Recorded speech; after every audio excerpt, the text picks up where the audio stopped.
प्रोत्साहन द्यायचं आहे, आपलं प्रेम जे आहे त्यांच्या प्रती ते व्यक्त करायचं आहे.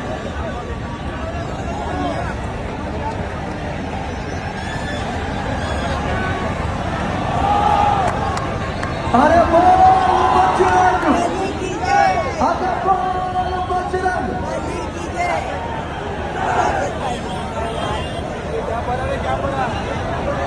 जय जवान यांनी थर रचण्यासाठी सुरुवात केलेली आहे. मी भाईंना विनंती करणार आहे की आपण देखील हे पाहण्यासाठी याचे साक्षीदार होण्यासाठी रंगमंचावरती यायचं आहे.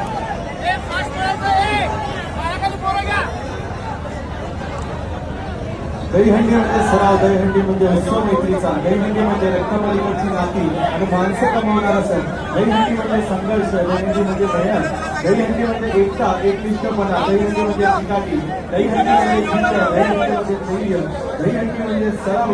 एक मराठी माणूस दुसऱ्या मराठी माणसाला हात देऊन सोबत घेऊन लक्ष साध्य करत या यशाची उंची गाठणारा सण म्हणजे गोविंदा सण. आणि त्याच गोविंदाची उंची वाढवणारा हा उपनगरचा राजा म्हणजे जय जवान गोविंदा पथक. सर्वांना विनंती आहे, प्रेक्षक वर्गांना गोविंदांना सर्वांनी जवळ यायचंय आणि थर लागताना कोणाला जागा द्यायची आहे. भाई आलेले आहेत, गणेश देशमुख साहेबांचं इथे आगमन झालेलं आहे आणि त्यांच्या साक्षीनं जे आहे थर लावताना आपण पाहणार आहोत. बाकी कार्यकर्त्यांना विनंती आहे, आपण मागे कृपा करून आपण सगळ्यांनी मागे थांबायचं.